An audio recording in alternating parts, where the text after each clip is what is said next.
Mississippi's brown rivers, and the Great Plains' flat gold horizon, the land forgets to be flat. It buckles into ridge after ridge of hardwood and limestone, old stone left by seas that dried up 300 million years ago. Here, dead center, in a nation of interstates and speed, time didn't skip this place, it declined to visit. Fog moves through these hollows like breath through a sleeping body, slow, unhurried. It pulls at dawn, burns off by 10, revealing valleys so narrow a house, a garden, and a graveyard share 1 acre of bottomland. Blue-green ridges fold into each other, a held breath exhaled across 4 states. The land is wild in its bones, sinkholes swallowing creeks, caves running for miles beneath pastures, black bear moving through oak as if the century never came. Yet it's gentle in temperament, worn hills, slow rivers shaped by erosion, not upheaval. This is the Ozarks, the story of a people who chose the hard, high ground and never really left it. Before we go any further, drop a comment and let us know where in the world you're watching from. We always love seeing how far a story like this one travels.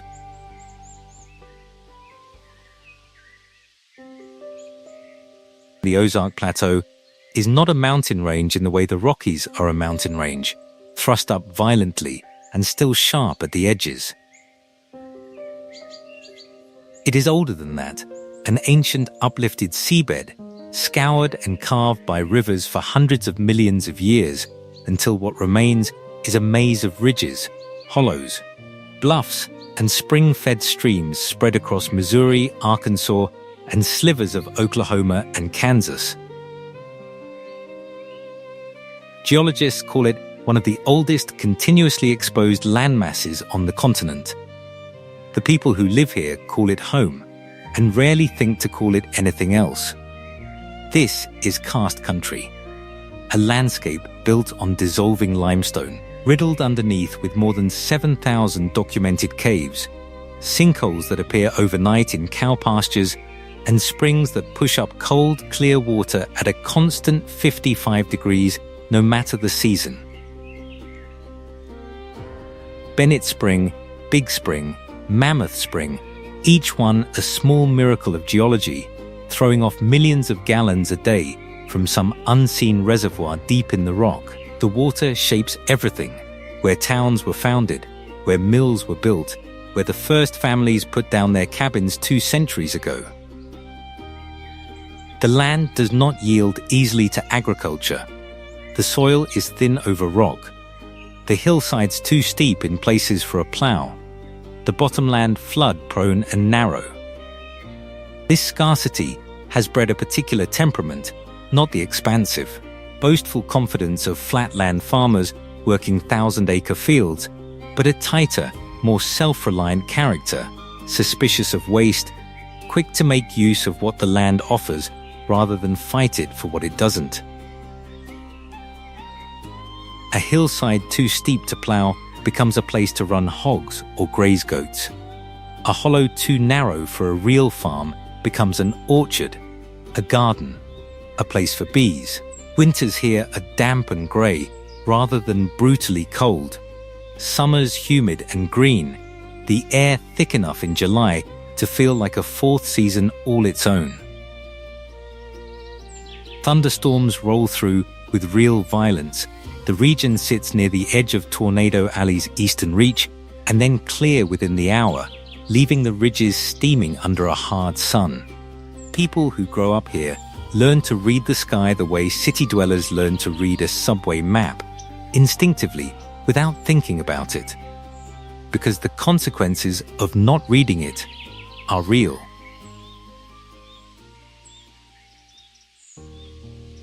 Off the trail before sunrise, and the Ozarks reveal a second population living alongside the human one.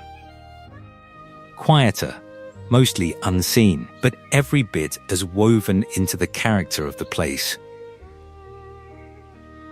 Black bear, once nearly hunted out of the region entirely, have returned in growing numbers over the past few decades, drifting down out of Arkansas's forests and back into southern Missouri, padding along ridge lines and raiding the occasional bee yard, more shadow than spectacle.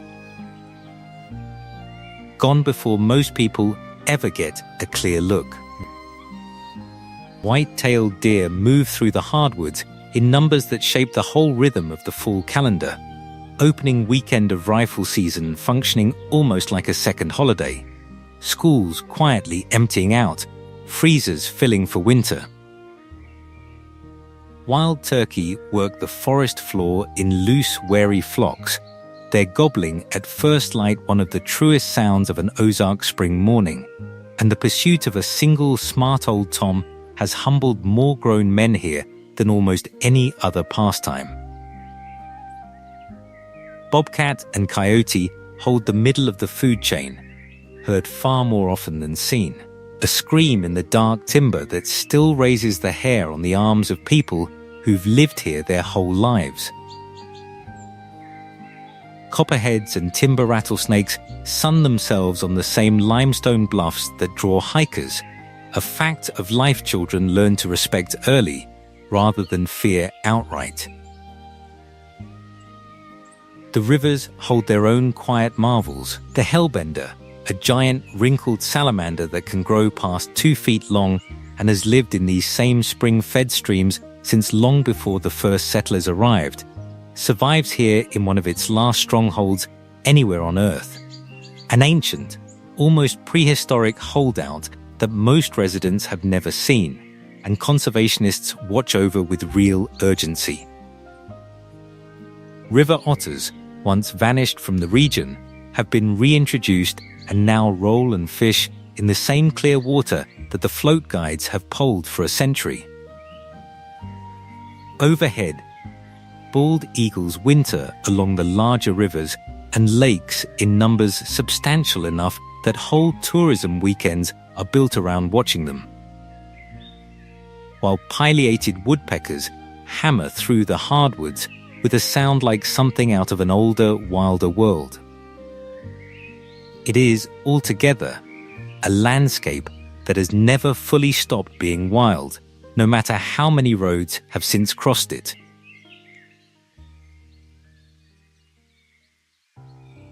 Drive an hour outside any of the region's small cities, and the towns begin to shrink to a scale that feels almost impossible in modern America. 300 people, 800 people, a scattering of mailboxes at a crossroads that still carries a name on the map, though the store that once justified it closed decades ago. In counties like these, a stranger is noticed within a mile, not with suspicion necessarily, but with attention, a slow truck rolling past, a raised hand from a porch, a question at the gas station that isn't really a question. Whose place you headed to? This is a culture built on the assumption that you can be placed. Not just recognized, but placed, tied to a family, a hollow, a church, a stretch of road. Introduce yourself in an Ozark diner, and within 30 seconds, someone at the next table may ask if you're kin to a family 3 counties over who share your last name, and more often than the odds should allow, you are. Genealogy here is not a hobby. It is closer to a shared operating memory, a communal record of who belongs to whom, updated at funerals and family reunions and church homecomings, carried in the heads of grandmothers who can trace a bloodline back 6 generations without consulting a single document. This intimacy has a texture to it that outsiders sometimes mistake for insularity, but it functions more like a safety net stretched invisibly under daily life. A broken-down truck on a gravel road will not sit long before someone stops. A house fire brings casseroles before the smoke clears. A teenager who gets in trouble in town is as likely to be marched home by a neighbor as by the county sheriff. because in a place this small, nearly everyone is deputized, informally, as someone's keeper.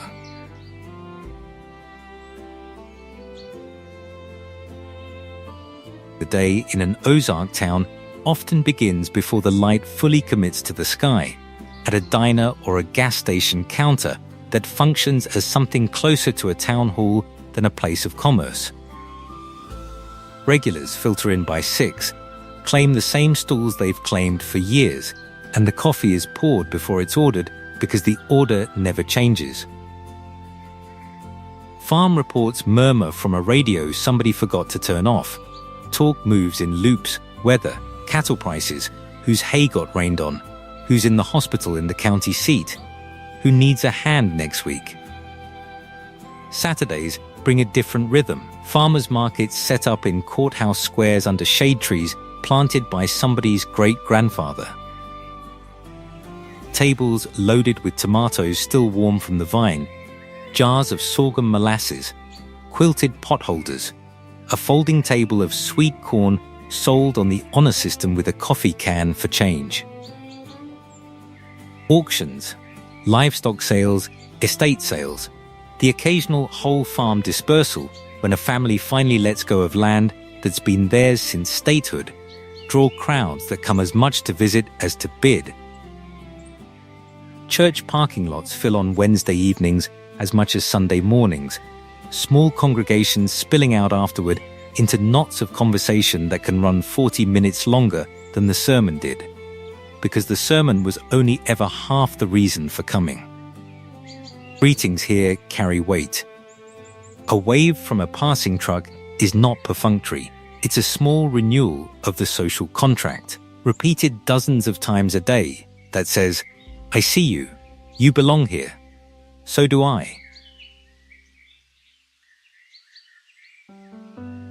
If there is a single load-bearing wall in the architecture of Ozark life, it is family, not the nuclear unit alone, but the sprawling, layered structure of it.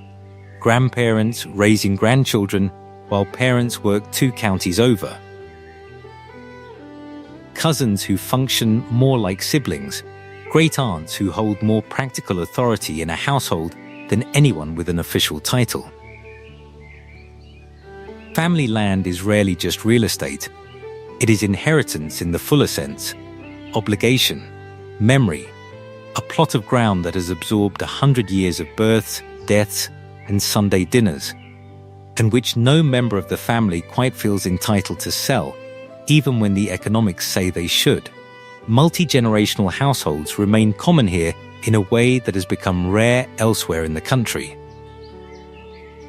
It is not unusual to find 3 generations under variations of the same roof, a grandmother in the original farmhouse, a son's double wide set up on the back 40, a daughter's family in a renovated barn loft, all sharing one well, one garden, one long gravel driveway. Holidays compress the whole scattered network into a single yard. Folding tables end to end under a pole barn, 50 or 60 relatives by count, more by feeling. A genealogy chart that would take a stranger an hour to untangle, and that every child there already carries, half consciously, in their bones. Long before formal charity or government assistance reached these hollows, survival here depended on a single unwritten law. When a neighbor needed help, you gave it, and you did not keep score. The clearest surviving expression of that law is the barn raising, an old but still practiced tradition in which, when a family's barn burns or a young couple starts a new farm, word travels the ridge roads, and on an appointed Saturday, trucks begin arriving before sunrise. Men frame walls. Women organize an outdoor kitchen that will feed 40 people by noon. Children run tools back and forth and absorb, without being taught directly, the lesson that a community's wealth is measured partly in the willingness of its members to show up unpaid. By evening, where there was a slab and a pile of lumber that morning, there stands a frame, sometimes a fully raised barn, roofed and closed against weather. No invoice changes hands. The debt, if it can even be called that, is repaid the next time someone else needs the same. Similar gatherings, hay-cutting crews that move field to field through a whole valley in a single week.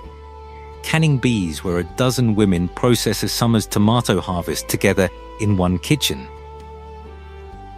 Quilting circles that turn scrap fabric into heirlooms passed down for generations, all run on the same logic. Mutual aid here isn't charity, it's infrastructure. If the barn raising is where the community's strength is built, the country store is where the community's memory is kept. In towns too small to support much else, one crossroads store often survives on nothing but coffee, minnows, and conversation. A single room lined with fishing tackle, canned goods, work gloves, and a wood stove that runs from October to April, around which the same half-dozen men gather most afternoons, whether they need anything or not. This is the region's true third place, not quite home, not quite work. A neutral ground where news travels faster than any broadcast and where a piece of information isn't considered confirmed until it's been repeated across the counter at least twice. Politics get argued here in low, unhurried voices. Deaths and births are announced here before the newspaper prints them. A stranger who sits quietly at the counter for an hour will learn more about the true state of a county, who's struggling, who's thriving, what the weather's about to do, than any official record could tell them. When the last store in a hollow finally closes, as many have, it is mourned less like the loss of a business and more like the loss of a room in the family house. The Ozark identity has always lived as much in sound as in soil. The region's music, old-time fiddle tunes, ballads carried over from Scotch-Irish settlers 2 centuries ago, front porch gospel harmonies, survived here in something close to its original form long after it had modernized or vanished elsewhere. Preserved by geographic isolation, the way a fly is preserved in amber. Folklorists in the early 20th century came specifically to these hollows to record ballads that had died out in the British Isles themselves, astonished to find them still sung, note for note, by grandmothers who'd learned them from their own grandmothers. Storytelling carries the same weight as music. A good storyteller is a genuine social asset here, someone whose arrival at a gathering visibly changes the room's energy. Tall tales about panthers that never existed, ghost stories tied to specific bends in specific roads, long, shaggy dog accounts of a mule that wouldn't cross a particular bridge. These aren't idle entertainment. They are a community's way of encoding its geography, its history, and its humor into something portable. Something that survives even when the physical landmarks it describes do not. Craft carries the tradition forward in the hands rather than the voice. Basket weaving from split white oak, a skill that takes years to master and a single wrong cut to ruin. Chair making using techniques essentially unchanged since the 1800s, joints fitted without a single nail. Quilting patterns passed down as inheritance in their own right. Their names, wedding ring, bear's paw, log cabin, as familiar to some families as scripture.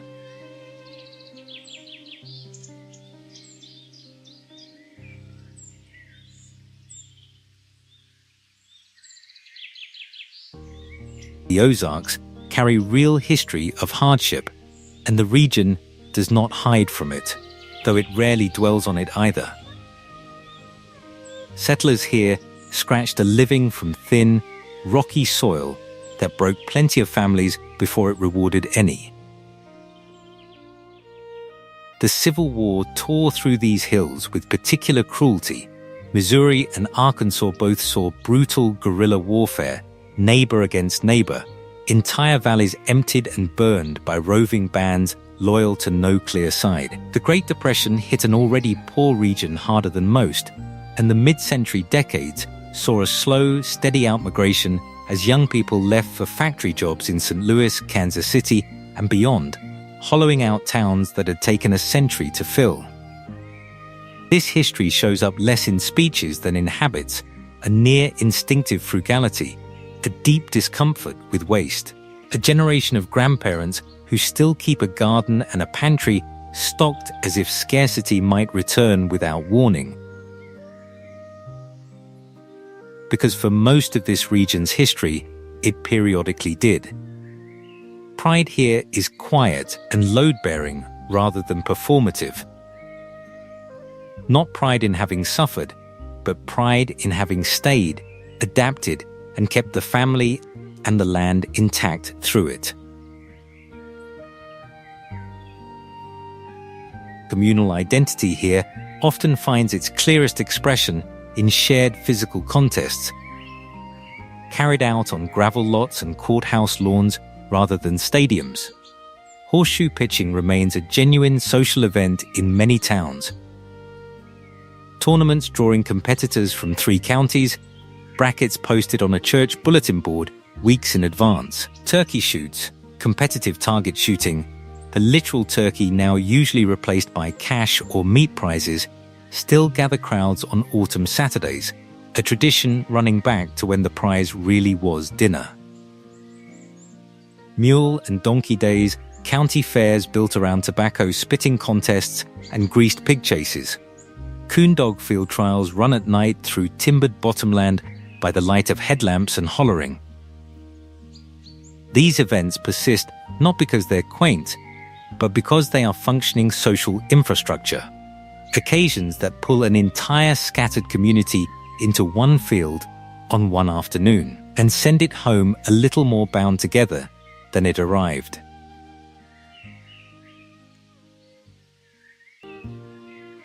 For most of the region's history, the economy here was drawn directly from what the land offered and little else.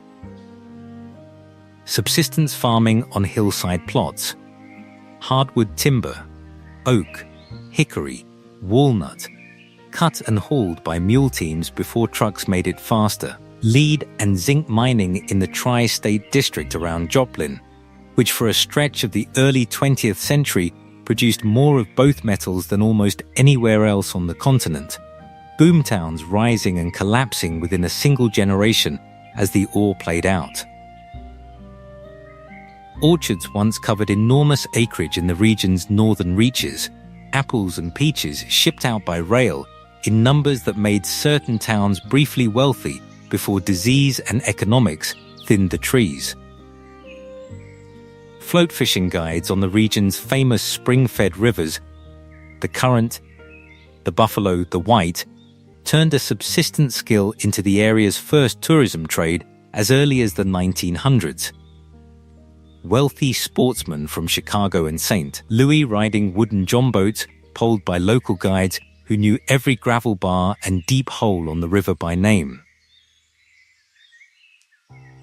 Modernity in plain sight, held at arm's length highways, eventually reached even the Ozarks' deepest hollows.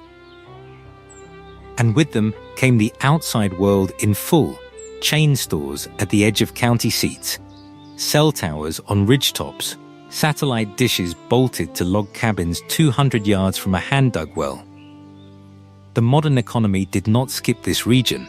It surrounded it and continues to surround it, in the form of tourist dollars flowing through Branson's theaters, retirees relocating to the lake shores of Table Rock and Bull Shoals, second home developments creeping up formerly empty ridgelines, and yet a significant portion of the region has met this arrival not with full absorption, but with a kind of deliberate selectivity. Taking what's useful, leaving what isn't. Old Order Amish and Mennonite communities have grown steadily here, drawn by cheap land and a culture already inclined towards self-sufficiency, running dairies and furniture shops entirely without electricity from the grid a few miles from towns with fiber internet. Homesteaders, off-gridders, and multi-generation farm families alike often keep a smartphone in a drawer for emergencies while running daily life on well water, wood heat, and a garden.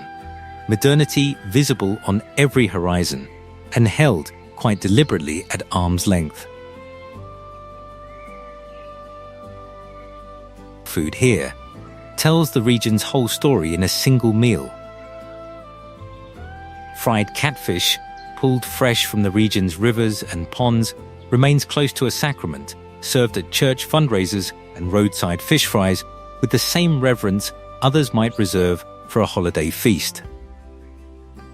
Biscuits and gravy anchor the morning in nearly every diner between Springfield and the Arkansas line, the gravy's recipe a matter of quiet, lifelong family loyalty. Squirrel and dumplings, once a necessity, now survives as both comfort food and a mark of old-timer credibility, a dish grandmothers still make and grandchildren still request.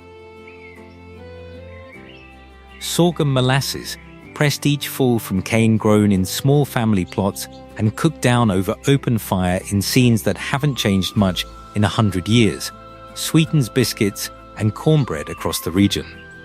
Sweet tea is less a beverage than a baseline condition of hospitality, poured before it's asked for the same way coffee is at the diner counter.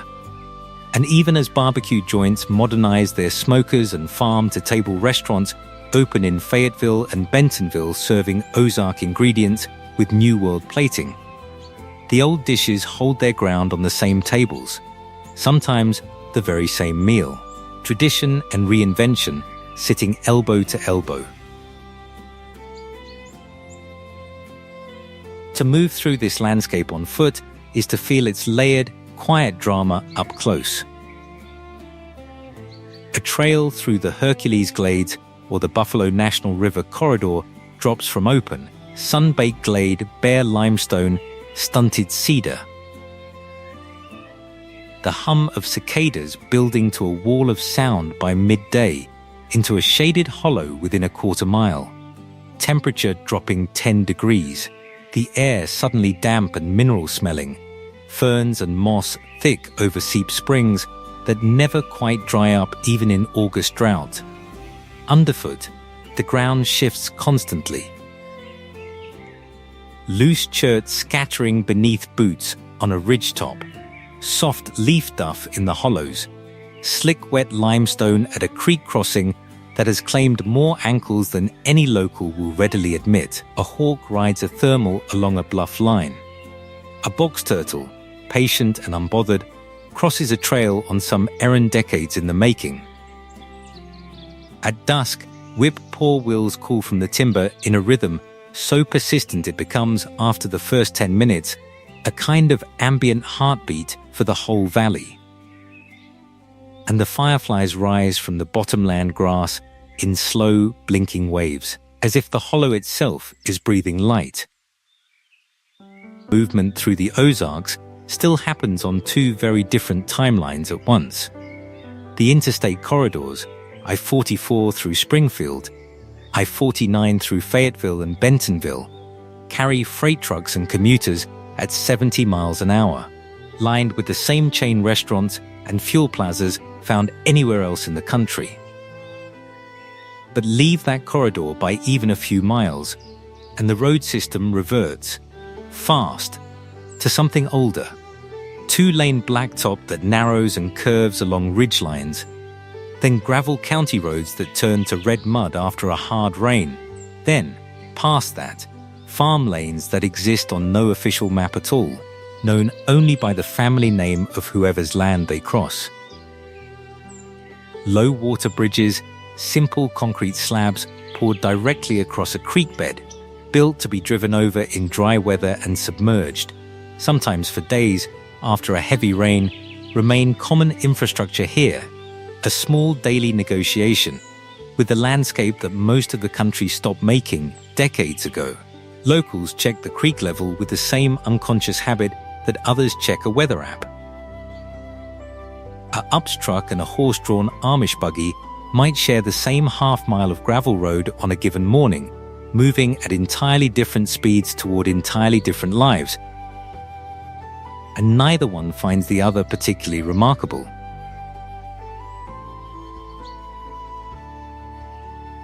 What emerges from all of this? The barn raisings and the fiber internet, the squirrel dumplings and the farm-to-table menus, the horse-drawn buggies sharing gravel with delivery trucks, is not a region caught behind the times, struggling to catch up.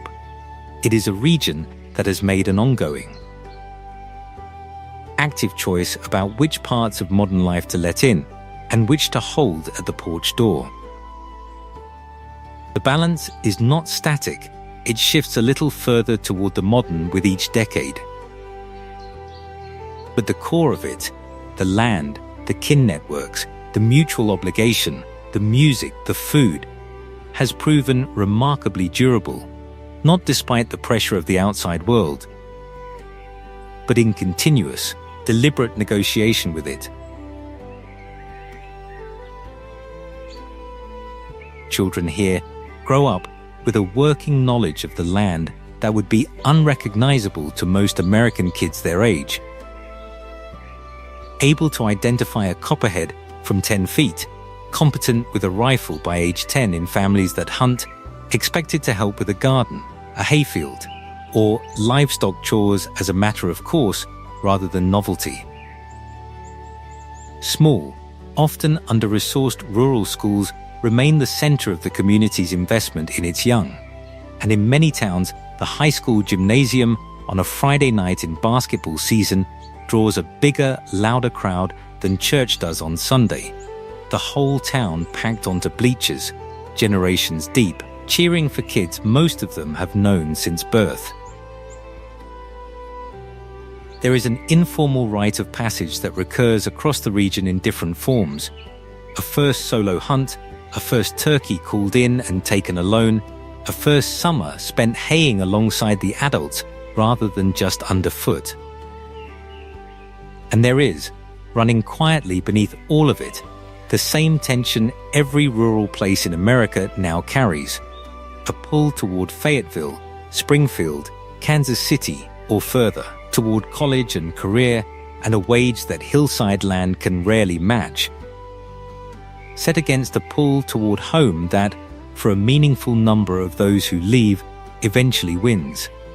It is common enough to be almost a local pattern. Young people leave for a decade, build a career elsewhere, and then, when a parent ages or a piece of family land comes open, find themselves calculating, seriously, what it would take to come back. The days here still largely follow the sun rather than the clock. Farm chores start at first light regardless of the season, cattle fed, eggs gathered, hay checked before the heat sets in. And the physical work of the day, whether it's field work, timber cutting, or simply keeping a large rural property functional, tends to concentrate in the cooler morning hours. Midday brings a natural lull in the heat of summer, the kind of stillness where even the cicadas seem to pace themselves. But evening changes the register entirely.